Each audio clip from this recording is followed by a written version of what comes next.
Olá, pessoal do Fit PRCast. Estou com uma mesa pesadíssima aqui agora, do nosso programa de Old School, treinamento de força, e eu trouxe aqui comigo. Será que precisa apresentar? Melhor, né? Professor Marcelo Saldanha, professor Tácito e professor Reuri Franco Bacurau, meus professores, não é? E quando a gente trouxe o ano passado, a gente tinha, eu já tinha trazido vocês, mas a gente foi falar de periodização, né? Priorização programa, nutricional. programa de nutrição. Aí o Charles estava em outra programação. Aí o Saba falou assim: pô, mas tá faltando Tácito. Como é que chama aquele grupo desse? Eu disse, Old School? Ele falou: vamos trazer, vamos trazer os quatro? Falou: não, na hora. E aí a gente está repetindo a dose de novo aqui, né, com o nosso general, cara, todo Caracterizado. caracterizado, né?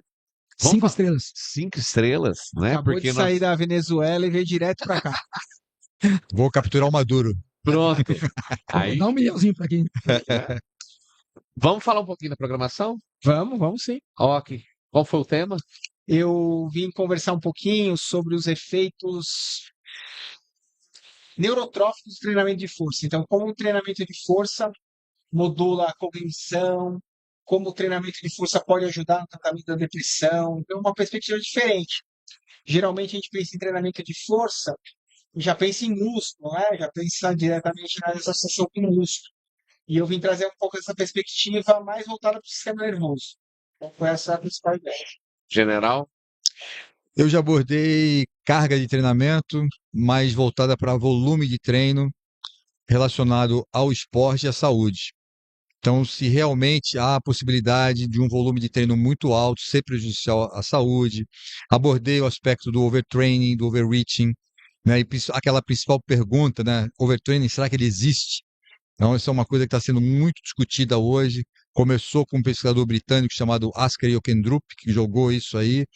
Tem um médico brasileiro chamado Flávio Cadegiani, que é um dos caras que mais fala sobre isso. E o David Niemann, né, que é o cara que começou a estudar, o pioneiro sistema imune e exercício, que também hoje está usando alguns estudos diferentes, como metabolômica, proteonômica, né, inteligência artificial para fazer um diagnóstico mais assertivo. Mas o problema é esse, a mensagem é essa, né? Se overtraining realmente existe, o que é a diferença do overtraining para o overreaching, né? Carga de treino e principalmente volume. Bacurau? Eu vim falar sobre controle de peso, mas sobre uma perspectiva da massa muscular influenciando no controle de peso. Porque geralmente a gente fala de tecido adiposo e tal, e mostrando que tem trabalho agora mostrando que a taxa metabólica está mais relacionada com a massa magra do que com a massa gorda. Então, as implicações disso quando a pessoa perde peso, né? Ela pensa que no reganho de peso, por exemplo, que o reganho é devido a tentar aumentar a gordura e, na verdade, muitas vezes na tentativa do corpo aumentar a massa magra. Aí ela engorda. Falar sobre isso. Perfeito. Vamos dar um pouco do spoiler aqui, vocês falaram também.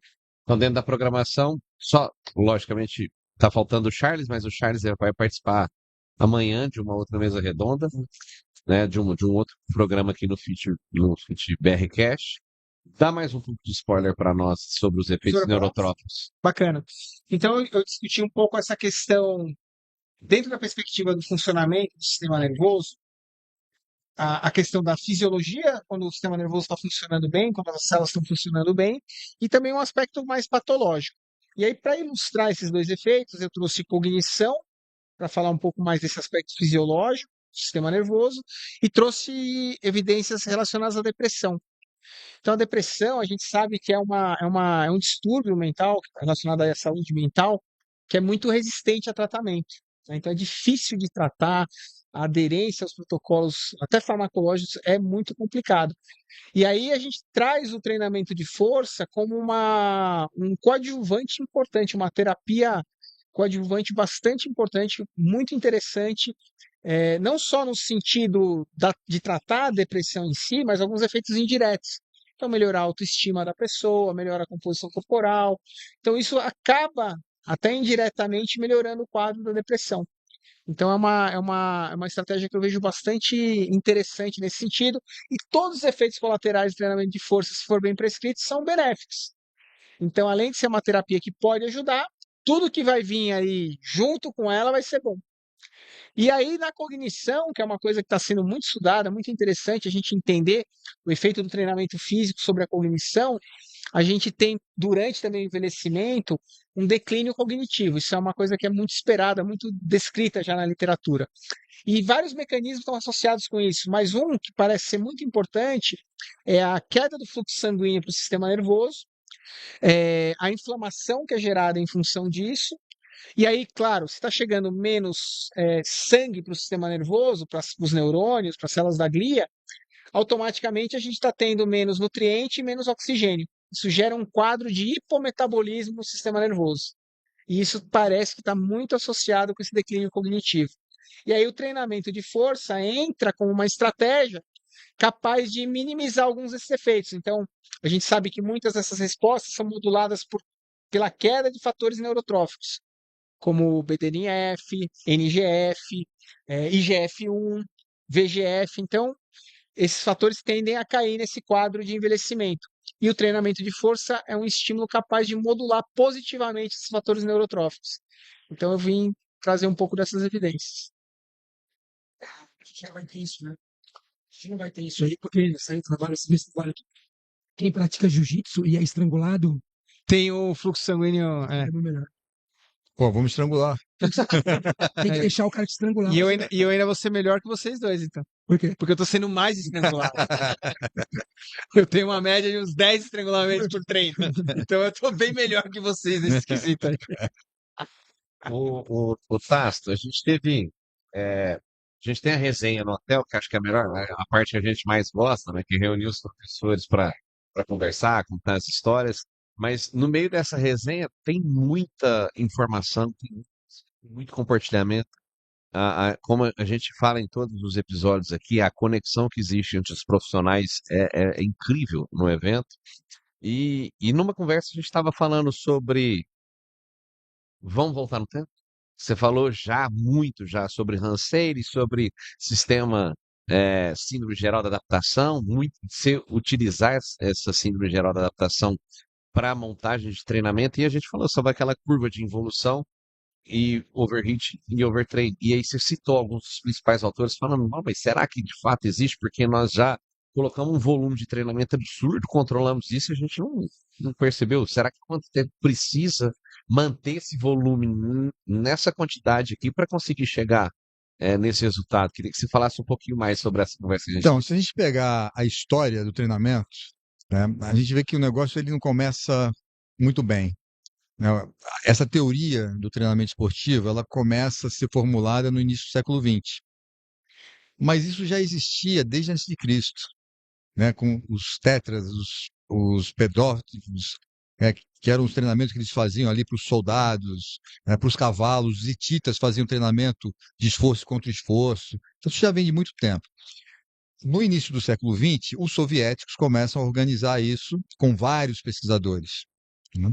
Quando chega na década de 1950, isso é apresentado para o mundo e eles colocam um desses pesquisadores como sendo o pai da criança, que foi o professor Matveyev. E logo depois vem o professor Verkhoshansky criando o treinamento em bloco, esforço especial e tal coisa. Só que o grande problema é que tudo isso que foi feito de uma forma empírica, porque não se tinha conhecimento de nada. Dissecação de cadáver começa a partir de 1960.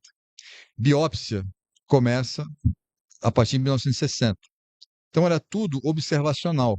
E eles usam um modelo que foi do Rancilli, de 1936, que cria a tal da síndrome de adaptação geral. Só que o cara fez isso com cultura de célula. E esses soviéticos que começaram a estudar força usaram esse modelo do Rancilli para criar dentro dessa SAG, né, síndrome de adaptação geral. E uma coisa que eu bato muito, faz já bastante tempo, é que adaptação é um conceito biológico, que indica mutação ao meio. Então demora muito tempo, milhares, milhões de anos, para haver mutação. E ela é irreversível. Então, na verdade, várias pessoas, vários colegas, amigos usam adaptação. Mas o que eu defendo é o seguinte: o ser humano ele não tem tempo de vida suficiente para se adaptar, ele se ajusta, porque tudo é reversível. Então, se você melhora a sua força e você para de treinar força, ela evolui. Se você aumenta a sua aptidão cardiorrespiratória e você para de treinar, ela evolui. Então, são conceitos, né, diferentes de adaptação, que é uma coisa irreversível ao meio, e o ajuste, que é aquilo que você sofre pelo estresse do treinamento específico, né? O que vem sendo discutido hoje, se realmente o overtraining existe, e o que eu falei na mesa o ano passado lá com o David Niemann, né? E tinha um outro cara também especialista nisso, da Suécia e tal. Quando terminou a mesa, a gente, né, fez uma rodinha ali, e aí eu fiz uma pergunta direta e reta pro cara, né? O Niemann estava do lado. Falei, bom, o negócio é o seguinte, overtraining existe ou não? Ele olhou para minha cara, demorou, falou assim, olha, existe, mas é quase impossível. É muito difícil isso acontecer. E se acontecer, é somente com esses atletas de ultra endurance. Então, o cotidiano que acontece com o treinamento em academia, o QFC, isso é possível. E aí, só para somar isso, você tem um trabalho que ele ficou famoso até fora do Brasil, que eu queria que você falasse sobre o número de sessões e se foi evidenciado algum efeito colateral ao volume que vocês testaram. Não teve. O que mostrou foi uma tendência de melhora na força com mais séries. Então, esse artigo foi publicado no Medicine Science, é o artigo que tem o maior número de volume semanal da história. São 52 séries semanais. Anterior ao meu foi o do Charles, com 40 semanas. E o que a gente viu? 40 séries. 40 séries semanais, né? O que a gente viu? Quando o volume é maior, existe uma tendência de melhora na força e na hipertrofia a gente vê um certo platô. Mas isso foi visto com a população que eu estudei. Então eu não posso extrapolar para todo mundo. Perfeito. E também não posso falar que o bom é fazer 52 séries. Nós fizemos isso para ter uma resposta. Mas eu não estou falando que é bom fazer 52 séries semanais. Então isso viralizou no mundo e eles estavam chamando de o infame artigo das 52 séries, em inglês, né? E aí isso teve podcast, isso teve viralização de gente falando não sei o quê. Aí um cara falou assim, pô, mas eu não tenho tempo de fazer 52 séries. Eu falei, pô, o problema é teu, né? Não tem, não tô falando, não é isso, não tô falando para todo mundo fazer. Foi um estudo que a gente fez para ver o que acontecia, né? E também depende de um monte de variável que a gente não controla, né? De populações. Não existe uma resposta 100% certa para Um as coisas. protocolo, um Não, TikTok, né? não tem, isso não existe. 30 segundos. Um texto curto, quatro frases. Nós Cinco não dicas. conseguimos 5 controlar dicas. 5 dicas. todas as E eu variáveis. achei nesse contexto do overtraining, uma coisa que acho que é interessante da gente colocar é que às vezes a gente vê, por exemplo, estudos. Aí o cara pega, bota um ratinho para treinar e fala que fez um modelo de overtraining. E aí a gente precisa entender que o animal ele nunca vai ter a disciplina do treinamento, ele nunca vai seguir o rigor do treinamento esportivo. Você vou colocar um rato para treinar, por mais tempo que ele treine, nunca vai ser igual a um atleta treinando para uma Olimpíada, uma campeonato mundial, para uma competição. Então esse é um ponto que é muito importante. E aí a gente tem que também, dentro desse cenário, quando você pega o consenso europeu, o último publicado sobre overtraining, você vai ter lá 24 sintomas. 17 são de ordem psicológica. E aí o cara começa a falar, mas calma aí, é overtraining ou é depressão? Porque é um quadro, é uma situação que é muito mais, passa muito mais pelo psicológico do que pelo fisiológico entre si. O que você vai ver de alterado? Ah, mas o cortisol está alterado? Mas está alterado mesmo? Né? E quanto está alterado? Ah, mas a relação glutamina lá, glutamato, está alterado? Tá, mas quanto que isso aí está? Então, assim, é difícil pra caramba fechar esse consenso. Né? E agora, que o Tasso acabou de explicar, acho que é muito importante. Na força, isso não está descrito em nenhum momento. Então, não é um fenômeno da academia, não é um fenômeno do treinamento de força. Se houver, justamente, vai ser um treino endurance. Então, precisa ficar claro isso, porque às vezes o pessoal, tô treinando 4 vezes por semana, vou entrar overtraining. Não, amigão, você nasce de novo, começa a treinar desde o dia que você nasceu, que aí talvez dê certo, mas A gente falou numa outra mesa aqui sobre avaliação de percepção subjetiva de esforço. E a gente comenta muito eu falo muito na nutrição, porque o nutricionista, eu falo que ele tem que buscar na educação física a compreensão sobre nutrição Um esportiva. nutricionista esportivo tem que ver com físico. Ele Eu tem falo que. isso há mais de 30 anos. Quem fala sobre esporte, quem fala sobre modalidade esportiva é o profissional. Então, se a gente quer descobrir sobre o esporte com outro nutricionista, a gente está fazendo um telefone sem fio. Eu sempre falo, a disciplina mais importante da nutrição esportiva é a fisiologia do exercício. Perfeito. Sabe por Perfeito. quê? Porque o arroz, o macarrão, carne, se você vai dar para o campeão olímpico, para o diabético, vai ser sempre o mesmo. Vai ser sempre na tabela taco, vai ter a mesma composição. Agora, em que contexto e o que vai acontecer com esse macarrão, com esse arroz, com esse bife, no corpo de cada um, vai ser modulado pelo nível de atividade física e trabalho muscular que essa pessoa realiza. E se o nutricionista ele começar a entender que a percepção subjetiva de esforço e a percepção subjetiva de recuperação são ferramentas que ele pode utilizar, ele vai ter que entender uma outra coisa. Se a gente faz um PSI pro cara da musculação, maromba, ele sempre vai falar assim, nó 9 de PSE. E aí você pergunta pro cara que botou um tênis ali e foi correr 10 km, ele fala, não, nota 5, 6. A forma como eles entendem essa percepção subjetiva de esforço é muito diferente. E o impacto da atividade dos dois é completamente diferente também. Mas aí, acho que é uma coisa que eu estudo há muito tempo, tá? Percepção subjetiva do esforço, é uma das principais linhas de pesquisa que eu desenvolvo. E aí o que a gente precisa entender é que, independente da natureza do exercício, a percepção ela é sempre individualizada. Então, a gente não pode partir para uma linha de raciocínio nesse sentido, de achar que não, que no aeróbio a percepção é menor, na força. Não, não é. Isso depende muito da situação e do contexto que você monta o treino. Então, tem que tomar cuidado com essas generalizações. E a gente usa controle de carga por meio de percepção subjetiva de esforço em diversos esportes. E com um ótimo resultado. Né? Então, assim, isso eu concordo plenamente com o que você está falando. O nutricionista precisa se aproximar mais da preparação física, do treinamento esportivo, etc. E utilizar e dominar essas ferramentas é muito bom. Mas a percepção subjetiva, ela é uma ferramenta muito poderosa, mas ela não é modulada pelo tipo de atividade. Ela é modulada pela intensidade, pela duração, mais até pelo volume. A gente está estudando isso bastante hoje, mas não é pelo modo de exercício. Se você aplicar um treino intenso no aeróbio, o cara vai te falar 9. Se você aplicar um treino intenso na força, o cara vai te falar 9.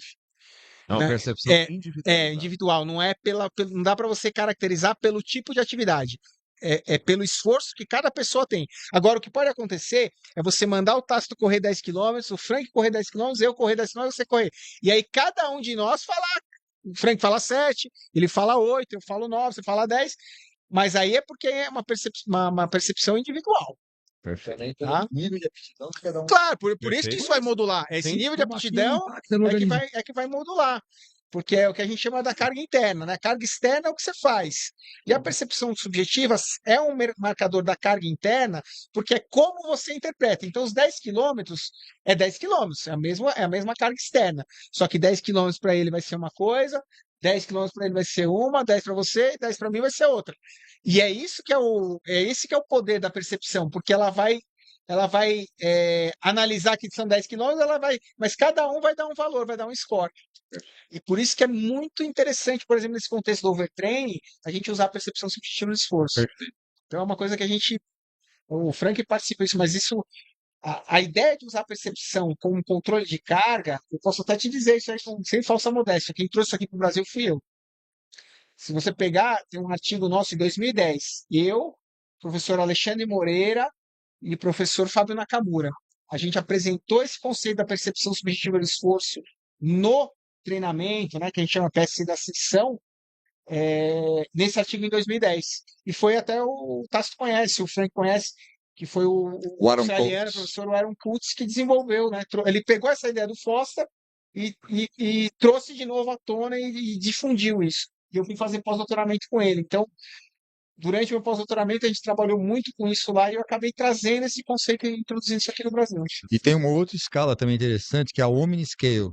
Mas é uma adaptação. E tem a que o Edu falou, que também é muito bacana, que é a TQR, que é a escala de recuperação. É Total Quality Recovery. Então, você tem um indicador da intensidade do treino com a PSE, com a carga do treino, e você tem uma indicação da recuperação com essa escala. Então, quando você cruza essas duas informações, para o treinador, isso é muito valioso. Essa Omniscale foi criada pelo Robert Roberts, né? Eu sou muito amigo dele, né? E eles fizeram várias modificações para populações diferentes. Então, o cara que foi o meu advisor lá na Appalachian, o Alan Ara, ele orientado pelo Robert Roberts, e ele criou a Omniscale para criança. Depois criaram a Omniscale para treinamento de força, a Omniscale para corrida. Eles foram modificando. Porque o que eu vejo de poder dessas escalas subjetivas é porque aí a gente tem porque quando a gente prescreve um treino, o treinador muitas vezes acha, esse treino foi forte, ou foi fraco, mas ele usa a percepção que ele tem daquele treino. A vivência. Dele, a vivência dele. Só que cada pessoa que recebe aquele treino sente aquele treino de jeito diferente. É. E o subjetivo, ele traz isso. E eu sempre falo, o subjetivo ele é muito importante porque ninguém conhece melhor o corpo do que a própria pessoa. Você pode treinar essa pessoa, mas quem sabe se ela está cansada ou não é ela, não é você. Você tem que perguntar para ela. Mas ela que vai te dizer, estou cansado ou não estou. Então eu acho que é aí que é o grande poder do subjetivo. É você individualizar. Todo mundo correu 10 quilômetros, mas você foi 7, ele foi 8, ele foi 9, eu fui 10. E aí cada um, Aí envolve o nível de conhecimento do treinador o também, treinador, né? de ajustar isso Aí, aí. por isso que eu falei lá brincando com esses caras que têm a mania agora, não, vai, briga, faz. Pô, mas que imbecil, bicho. Tá falando o cara, daqui a pouco o cara vai andar durante 2 dias, 3 dias. E você vê isso todo dia. Você vê o cara é bom, é o cara que fica ali berrando, né? E a mesma coisa. Vamos, briga, vamos. Pô, deixa o cara treinar sossegado, bicho. Hoje uma coisa que está sendo comum é a carga autoselecionada, né? O descanso autoselecionado. Você sabe se são 2, 3 minutos, você que sente, você quer. No contexto da saúde é a melhor forma. Porque assim, essa ideia do treinamento máximo, a falha, ou no aeróbio, no HIIT, o que acontece? Você pega os caras de elite, eles não treinam assim. Você pega campeão mundial, o cara não treina desse jeito. Por que você acha que o teu cliente que vem aqui buscando saúde 3 vezes por semana era sedentário há 15 anos? Esse cara tem que treinar no máximo todo dia, sendo que o campeão olímpico não treina no máximo. E uma coisa importante Você pega o cara, você pega esses caras de endurance, treinamento polarizado, é 70% na zona 1. Zona 1, isso aí. E aí, quanto que ele faz de HIIT? 15%, pô. Aí você fala que tem que fazer HIIT todo dia? Ninguém faz HIIT todo dia. Uma coisa muito importante, esse negócio de moda. Então, é moda hoje treinar até a falha. É moda hoje fadigar o sujeito. Você tem que sair vomitando. O esporte é diferente. O atleta não chega à falha. Ele não chega à fadiga. É tudo controlado. Então, você vai fazer um treino de potência, você vai fazer lá 6, 7, 10 séries com descanso, e é grande, porque normalmente é um monte de gente fazendo uma coisa. O cara sai do treino querendo mais. Ele sai cansado, mas passou 40 minutos, ele tá inteiro. Aí você fala assim, pô, mas eu quero mais. Não, é o seu suficiente. E quantos treinos ele vai fazer disso por semana? 2. Tá bom. 2.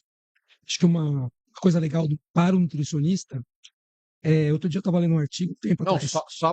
Só para lembrar, você vai falar. São 3 profissionais de educação física altamente reconhecidos, e os 3 fizeram o quê depois de algum tempo? Nutrição. Aliás, nós somos um dos primeiros profissionais da educação física que migramos para a nutrição esportiva. Nós 3. O primeiro a fazer nutrição foi o Frank. Eu comecei, não terminei, ele terminou, depois eu terminei. Mas a gente já trabalhava com isso, né? Não, eu digo assim, a gente já fazia pesquisa com isso. Tanto que o meu orientador é tido como o pai da nutrição esportiva no Brasil, o Zucas. Né? Mas assim, a gente já trabalhava com pesquisa. Mas aí a gente começou. Não, vamos fazer nutrição. O Frank começou, depois o Saldanha, depois eu. Eu não lembro quem se formou primeiro. Né? Parei, ele fez, depois parei, aí você. Eu me formei em 2011. Eu comecei em 2005, mas também fui me formar isso aí, porque eu já me formei, eu já estava na UFPR. Então, pra vocês verem quando eu falo que eles são meus professores de longa data, é porque quando eu já entrei na nutrição, eu já estava focado, porque eu vim do esporte.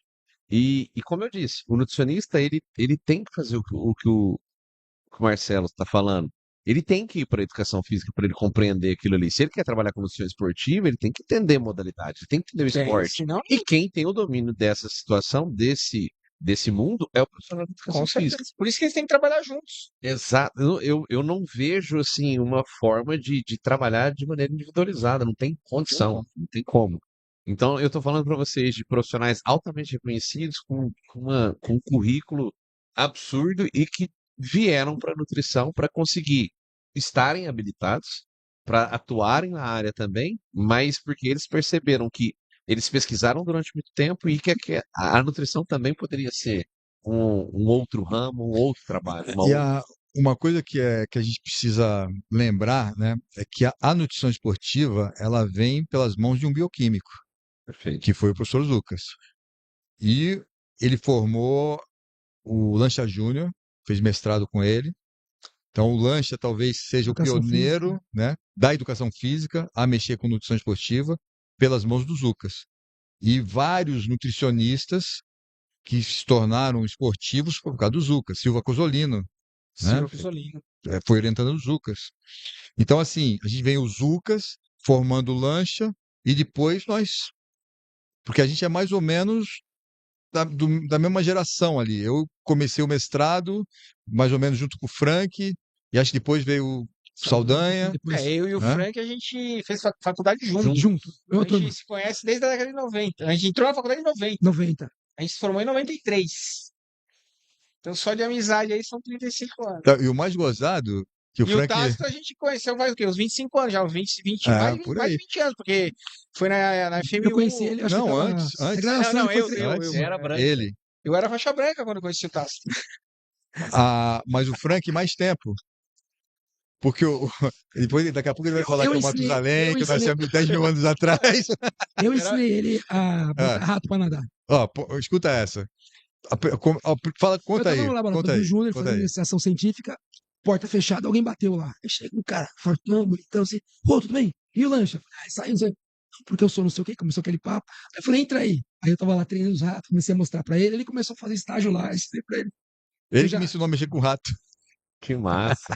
O que você ia falar da nutrição? Então, eu acho que o pessoal da nutrição esportiva, no caso do overtraining, saiu um artigo recente aí, falou que muito da literatura de overtraining estava contaminada pela aquela questão da deficiência de RED. energia. Perfeito. Exato. Entendeu? Então, isso o nutricionista esportivo tem que estar atento, quer dizer, tem a coisa da carga e tal, mas o nutricionista tem uma coisa que ele precisa ajudar muito, qual que é? Ter certeza que o cara está comendo a quantidade de energia necessária. E a maioria não tá. Não come, entendeu? Um corredor ele quer ficar mais leve, aí não come. Não come. Principalmente o endurance. Lutador quer perder peso. E aí Não você, quer. aí você não sabe se é a carga de trabalho ou... Você é uma deficiência nutricional. Perfeito. Então, Mais um motivo pra gente falar que não tem como, não Não tem existe como separar. E uma coisa que é importante é que todo mundo fala assim: e se eu suplementar com isso? E se eu fizer É. com aquilo? Porque todo mundo acha que a suplementação vai Vai melhorar o salvar. desempenho. Mas se não tiver comendo, não É. comer. E o negócio é o contrário. Se você não estiver comendo, o teu desempenho cai. Então eu sempre falo e não isso tem em aula. suplemento que vai consertar. É, Assim, a recorrência por falar que tal suplemento pode. Teve uma vez que eu acho que a gente estava fazendo a preparação de um atleta para a Race Across América, Pô, violento, hein? né? O A- Frank trabalhou com o Ará. não, eu 98. citei isso aí. O Nima pegou um cara para. O Frank Aí, trabalhou aí com o Ará. durante a preparação, falaram assim: ah, mas o gasto de energia, a quantidade de carboidrato que vai suplementar, ou então que vai ingerir, não vai ser o suficiente para o débito de energia. Eu falei assim, a prova que você está indo também tá de brincadeira. Você quer comer mais do que você está gastando? Não tem como. A Tour de né? França é Eu pior. falei assim, não, vamos colocar um TCM. Eu falei assim, cara, tem um pesquisador, depois você lê lá, Marcelo Saldanha, Só ó, não, em só não 2010. faz você qualquer publicou? coisa, menos da deficiência. Foi em 2010 que você publicou o É, artigo. 2010. Eu falei assim, cara, ele já publicou, já tem um tempo já. E ele publicou sobre TCM, se eu fosse o senhor, eu não colocava. E aí ele falou assim, tem outras equipes. Eu falei assim, observa as outras equipes. E aí teve a Race Across West, porque quem vai individual, ele tem que, teoricamente, passar por um crivo ali, que ele dá conta de fazer a prova, né? Tem uma A Race qualifying, Across faz West essa- era contra o relógio, 24 horas.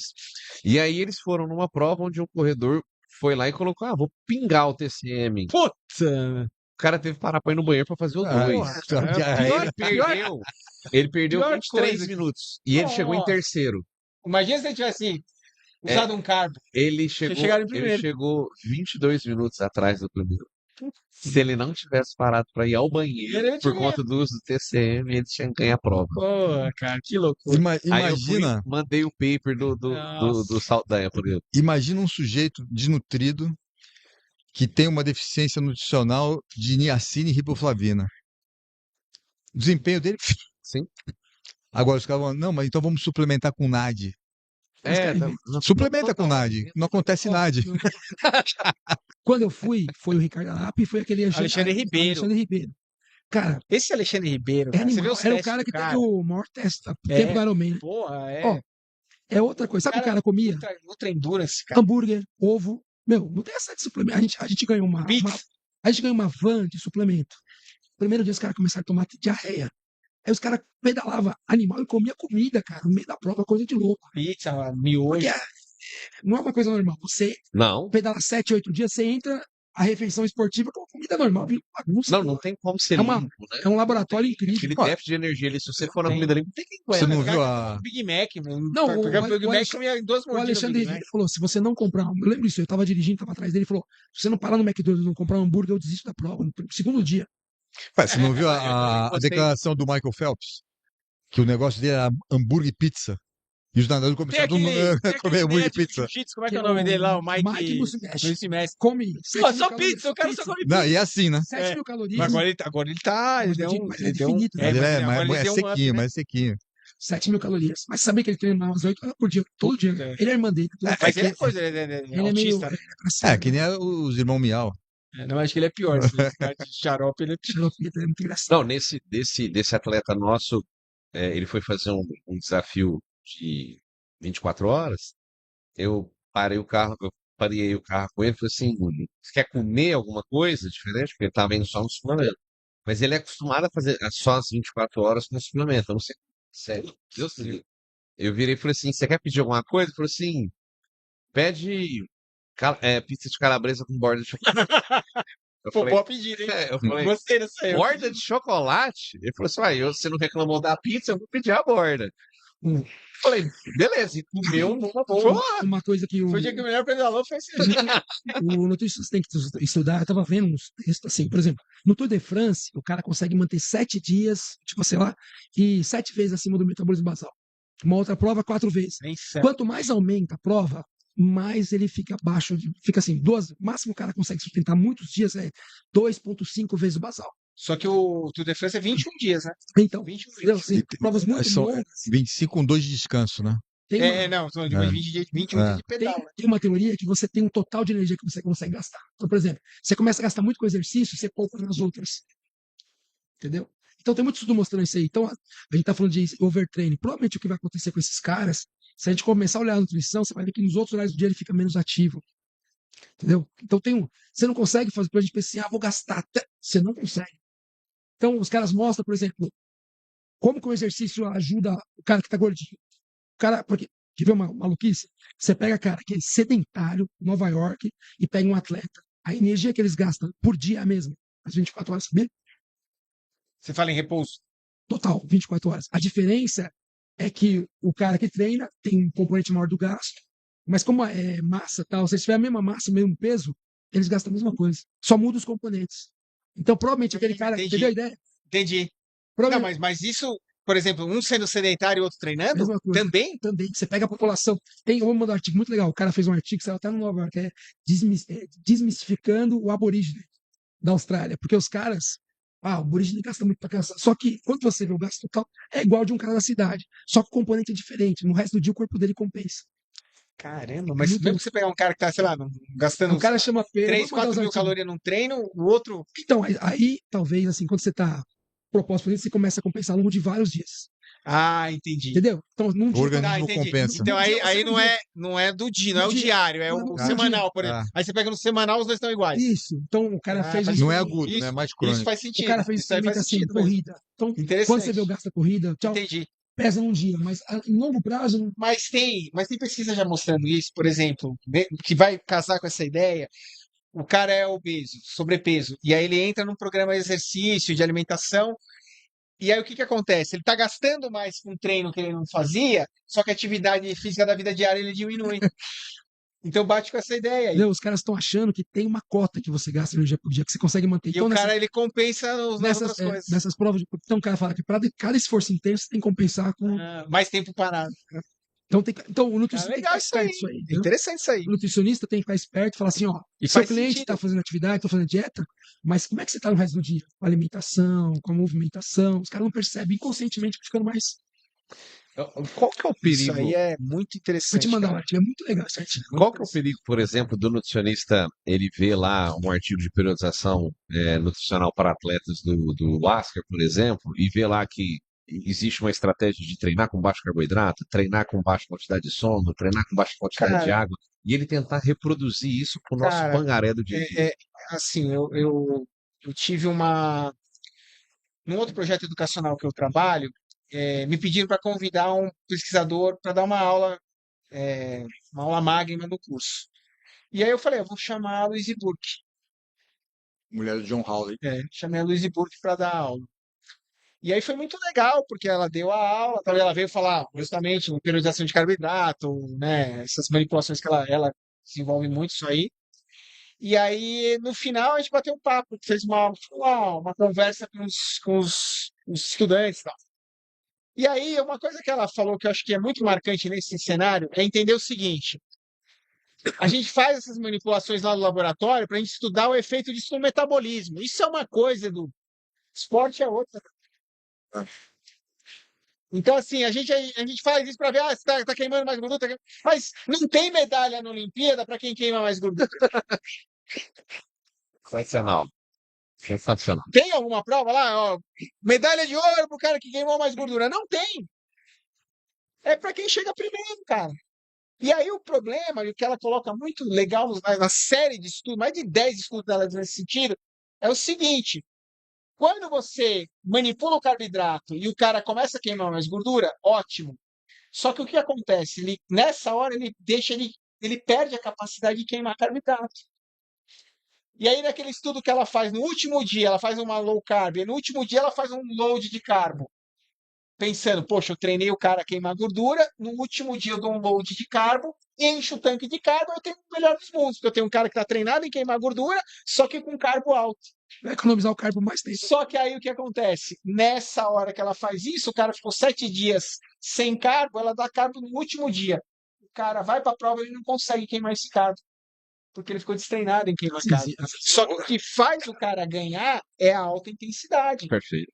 E só que a alta intensidade passa pelo Destreinada, porque ele porque otimizou a oxidação de ele treinou gordura. a gordura, só que a gordura Metabolismo diferente. a gordura não ganha a prova. Perfeito. Então é aí que ela mostra esse trabalho, é sensacional, porque ela fez esse trabalho com marcha atlética na prévia do Campeonato Mundial na Nova Zelândia. E ela fez um camp com os caras e fez um estudo onde tinha um campeão mundial de marcha atlética, tinha todos os caras de elite. Perdeu a eficiência metabólica. Né? E aí perdeu a eficiência metabólica. Aí o cara aumenta o consumo de oxigênio. Por quê? Porque para queimar mais gordura, você precisa consumir mais oxigênio. Então você fica com economia de movimento Gasta piorada. mais por litro. Sempre vai ter o ônus e o bônus. Então os caras. Porque assim. Isso é extremamente cara, importante porque você falou, porque às vezes a estratégia aguda, nós estamos falando aqui de uma manipulação de uma semana. Isso. Né? Então, se o nutricionista ele não tem noção do impacto que ele pode causar com a estratégia nutricional, às vezes ele fala assim, cara, mas ele estava indo tão bem, não sei o que aconteceu. E aí também tem um outro estudo dela nesse sentido, que ela faz um grupo high carb, um grupo periodizado, um grupo high fat. Perfeito. 21 semanas, se não me engano. Periodizado e o high carb, coisa, né? High carb alto o tempo inteiro, cara. Para com esse negócio de, não, periodizar carbo. Não adianta essa porra, hein? Você vai periodizar o carbo, vai se organizar, fazer uma logística. E ela me falou uma coisa. Naturalmente, a gente já tem o efeito da periodização de carboidratos. Sabe por quê? Porque o cara treina de manhã. Quando ele vai treinar à tarde, ele não repôs o glicogênio. Então, essa sessão da tarde, ele já está trabalhando com déficit de carboidrato. Então, Perfeito. já está. O treino já gera essa periodização. Você não precisa se preocupar com isso na nutrição. Manipular. E Perfeito. aí, quando ela mostra esse estudo periodizado, high carb e low carb, o periodizado e o high carb estão iguais, cara. Então, será que vale a pena Acaba investir sendo nisso? irrelevante o negócio. Carbo alto. É. É o Carbo que, não enche é o que a o saco. gente sempre fez, né, o tempo todo. Carb não enche o saco. Aí os caras vão falar, não, mas. Desde a década de 60 a Perfeito. gente faz isso. Por que a gente quer mudar Aí agora? os caras falam, não, mas come carbo e engorda. Não pode comer carbo e engorda. Acho que o nutricionista tem que entender o seguinte: o corpo humano se adapta a vários tipos de dieta, um monte de tipo diferente. Porém, alguns tipos de dieta são melhores para alguns contextos. Entendeu? E para algumas pessoas. Algumas As pessoas, pessoas E é um contexto cultural, Entendeu? né? Isso é o pessoal, a dieta Se você fizer mediterrânea, uma o dieta japonês. de gordura, o corpo adapta. De proteína, ele adapta. De carbo, ele adapta. Mas não quer dizer que isso é o melhor. é o melhor É o melhor. para determinados contextos. Entendeu? Eu tenho lá um atleta, o cara só come proteína, beleza. Ele vai adaptar, mas vai ganhar. É isso que eu quero dizer. Se ganhar, também tá bom. Tá bom. Se ele conseguir ganhar, eu tô feliz. O importante é ganhar. Esporte, no final do dia, é quem Quem ganha. ganha? Não tivemos de 515 quilômetros lá que não usou carboidrato? Tá, Chegou. mas aí, essa aí Ó, também, ó, ó. essa aí deixa pra mim, que eu vou falar dessa aí. Essa aí é importante a gente Isso, falar, perfeito. sabe por quê, Edu? Porque assim, você pega o pace desse cara, E aí? ele ganhou a prova.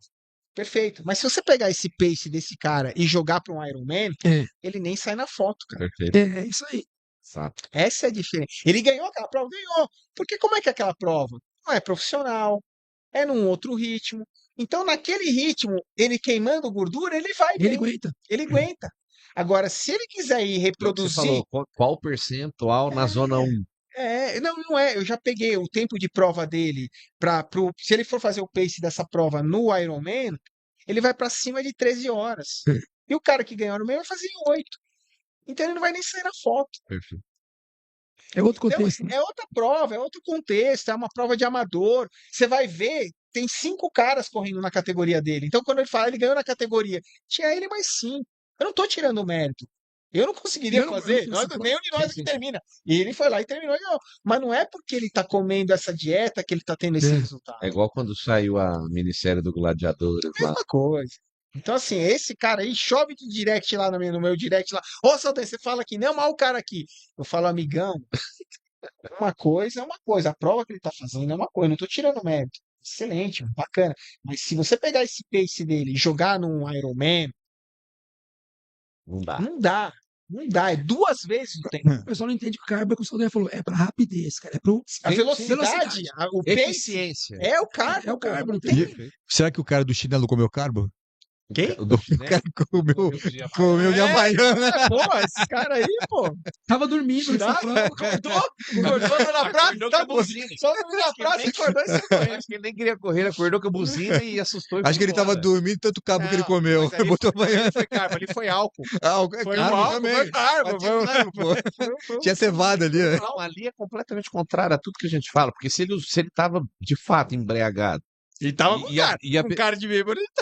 pelo menos a cara tava. Então, peraí, se ele tava embriagado, a gente já tem teoricamente, não era pra ter eficiência ali de metabolismo Cara, tinha, carboidrato, não, tinha um cara em Santos, chamava Durval Sete Cabeças, o apelido do cara. Nossa, Esse cara era maratonista, tinha uma joanete, bicho, se tu olhasse, falava, que é isso? Parece o cara torto, parecia um... Esse cara corria maratona, ele parava no boteco, pedia uma cerveja, tomava a cerveja e continuava correndo. Bom. Aí daqui a pouco ele parava no outro boteco, pedia outra cerveja. Hidratação, tomava- hidratação. a prova lá. Hidratação. Nos bares. E completava a Mas prova, não tem cara. agora um negócio que tá na moda disso aí? Que o pessoal sai bebendo e sai correndo. Circuito dos Mas lá bares. no Rio, não é? No Rio? Circuito da Ribeirão teve isso também. Ah, teve, que o cara sai correndo, aí para no bar, toma um negócio. Aí corre mais um Tomar pouco. cerveja pra continuar. Eu falei, cara, mas quer matar o cara, guri. E Ribeirão que é quente? No- Imagina, uma Ô, turma, gelada ali. Essa conversa aqui, ela continua daqui a pouco. no hotel, A famosa mas eu preciso conversa de encerrar, que eu botequim. preciso também liberar o Liberar o estúdio aqui, né? É, Porque nós temos que ir lá pra resenha do resenha hotel. do hotel. E se vocês perceberem, o evento já fechou. Você chama o evento hoje? Fechamos. Ah, Então, Estamos fechando tudo já. isso aqui é o old school. E vocês percebem o seguinte, que o brilho que eles ainda têm nos olhos para falar sobre os temas, né, tanto da educação física quanto da nutrição, Eu espero que eu trouxe outros dinossauros aqui, né? Outras vezes. Eu espero que ter pessoas tão referências, tão influentes na nossa área, que ainda tem o brilho para falar sobre o artigo, para falar sobre estratégia, para falar sobre nutrição e atividade física, que isso motive também você, para que você esteja aqui ano que vem no Fitness Brasil Expo 2026. Nenhum dos profissionais que aqui estiveram desconectaram em algum momento sobre assuntos, sobre o evento, sobre a energia de estar aqui e ter 4 profissionais, só o Charles que não está aqui, com um nível tão elevado, com tanto tempo de pesquisa e ainda com vontade de atuar, com vontade de mostrar para vocês o que eles descobriram, o que eles vivenciaram através das experiências, cara, é só estando aqui para conseguir entender o impacto disso e como isso muda. Então vou falar aqui também para o Saldanha. Aperta o botão aí. Junta aqui. E o vídeo? O vídeo? Sai vídeo?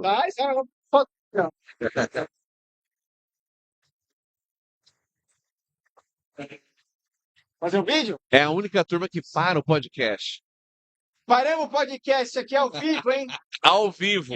Dá um recado, Edu. Dá um recado aí você. Turma, esse é o Old School. Essa foi a melhor mesa do FitBRcast de hoje e com muito conteúdo. Se você está querendo saber mais sobre nutrição e atividade física, não perca em breve o nosso episódio no canal do YouTube do Fitness Brasil. Fitness Brasil! Obrigado. Voltando para cá, para encerrar agora. Então, para você que quer buscar mais conhecimento, que quer saber mais sobre assuntos na área da saúde e quer se tornar referência como esses caras que estão aqui, seu lugar é aqui, no Fitness Brasil Expo. Saldanha, deixa um recado para a galera. Oh, desculpa. A gente Bacurau. tá velho, mas ainda tem um brilho aí. Venha. É isso aí. Tasso, deixa um recado para quem está Eu não sei assistindo se a ele tá gente. com brilho ainda. Ele tá de óculos, mas ele tá de ainda. brilho. Deixa um recado para quem está assistindo a gente. Rapaziada, venham. Apenas. Recado? É old school na veia. É isso aí, pessoal. FitBRcast, grande abraço.